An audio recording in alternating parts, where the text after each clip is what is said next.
including asthma. You can observe here that over 2 billion in Southeast Asia, similarly over 2 billion in Western Pacific region, nearly 1 billion in African region. Likewise in the regions also, how the people are being affected with the air pollution. Next please.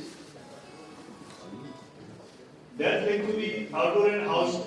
We generally overlook this particular aspect that we always talk of air pollution outside. Differences are very much affecting the health of our house people, our ladies who are at home and they are working at home, and we are not concerned about this, that how much indoor pollution is also affecting the health of the individuals who are within the boundary of the house. They think that I am safe.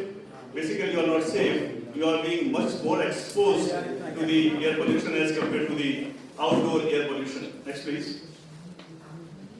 So, WHO is saying that with the most impacted, you can say children, women, and outdoor workers. Next, please. As far as air pollution sources are concerned, we all know that there are different kinds of natural sources. There are certain areas, cities, some mobile sources like transport, etc., and some industrial sources like industries, power plant, sewage treatment plant. They are all sources of the air pollution which are causing a lot of havoc to the air pollution index. If I click here, if I would have the connectivity to show you the exact data of today as of now. Can we click it please? This particular site, wqi.info. Due to availability of the internet, if you want to see the position here in Khajuraho, just click on this site and you will get the data. I am talking about the data which is related to the pollution that is called PM 2.5. That is very important because nowadays when we say air pollution, we forget about all other things, but we are actually considering only one parameter. While there are many such parameters that should be considered, but immediately for the purpose of screening and mitigating this pollution, we generally focus directly on the PM 2.5. How is PM 2.5? It is basically 2.5 micron particles and they are reaching to our lung level. Most of the particles are trapped by our nostrils, by hair and by mucus. But even after that, those particles which are having the particle size less than that, means around 2.5 micron, they can cross this barrier and they can reach to the lungs level. Now one more alarming thing is this, that with this particular matter which I am talking about, not this, I am talking about nanomaterials.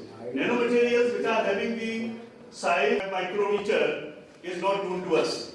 And I am telling you, those particular parameters, those particular matters also available is there in the nature due to different activities, and that need to be addressed, that how we can mitigate. This is scenario in India. Same slide. Next please. I would have described in detail, but due to paucity of time, I am not going to detail upon this. Next please. So, explain to particular matter associated with the increase in visits to emergency rooms and mortality, inhaled party upon other properties on the aerodynamic side. Air quality standards have been adopted by many countries. India also is the signatory of that. Next please.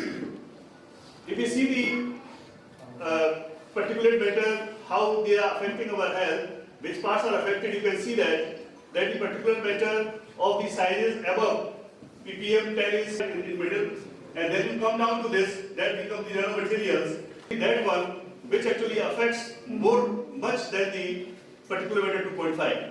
Next please. The basic air pollutants, SOx, NOx. Yes, I told you that 2.5 pm is very dangerous. Next level.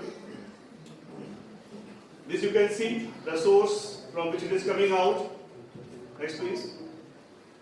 So nanotechnology, which is the cause of concern nowadays, basically around, and everybody is trying nanotechnology, they are addressing that or concerned about it. So it's the very important aspect which we should consider, and we should learn that how we can mitigate it later on. But yes, we should start thinking about it before it becomes a particular demon for us.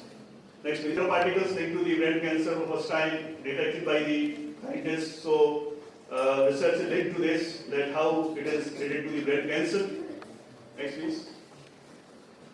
So I'm talking about the nanomaterials. Nanomaterials, when they are in the form of pollutants, in the form of the UFPs. UFP means ultra-fine particles. Ultra-fine particles have the size very much lesser than 2.5 micron, and they are termed as the nanomaterials. You all know the nanomaterials, the 1 billionth part of the measurement.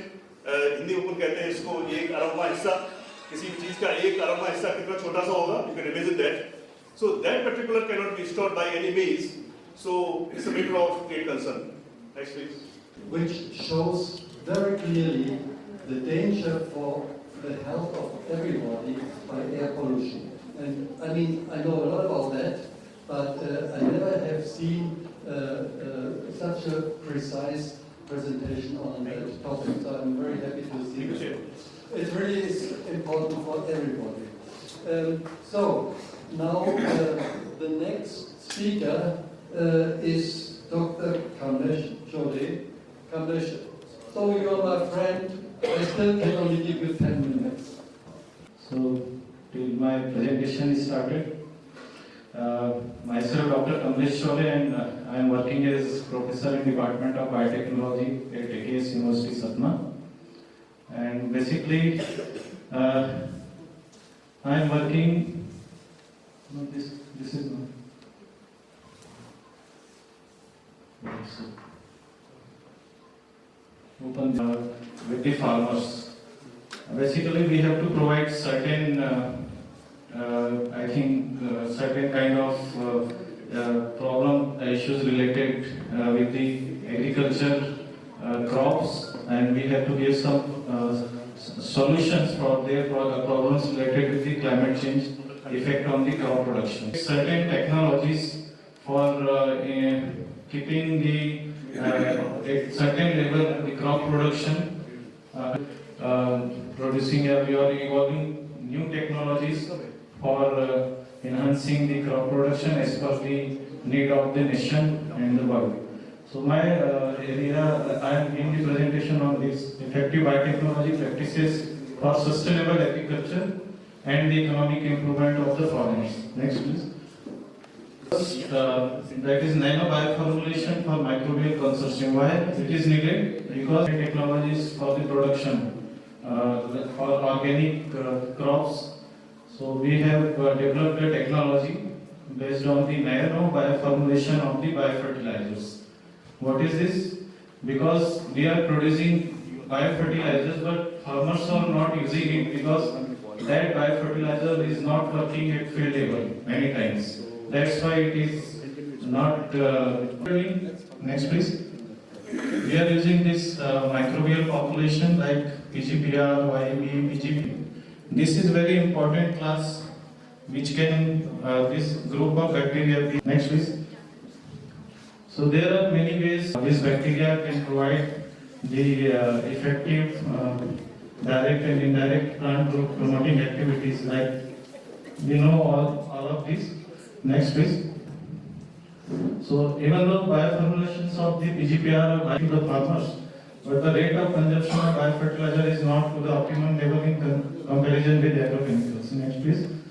So advantage of biofertilizer is around 25 to 30% of chemical fertilizers equivalent nitrogen it provides, 12 to 20% phosphorus it provides, and we are using it in a mixed formulation and keep soil biologically active and help in soil health maintenance. Very limited. Generally, biofertilizer are produced based on the carrier-based material. We use solid material for making the biofertilizer. But to resolve these issues, now people are moving towards liquid-based. Next, please. So, poor acceptability of this biofertilizer due to the inconsistent response under field conditions. Next, please. Because they provide high shelf count, zero contamination, longer shelf life. But the major issues related with liquid bioformulation, that is major issues to be considered. Next, please. So we are. You made your research very practical. Now it can be used farmers, so that's really good. Again, speaker on my list is 3: Anupama Sharma, Girish Sharma, and Hossein Saifi. So who of the 3 will present? Or is anybody here? Is Anupama Sharma. Okay. Depigmentation without superficial and cutaneous injury. Please go ahead. 10 minutes.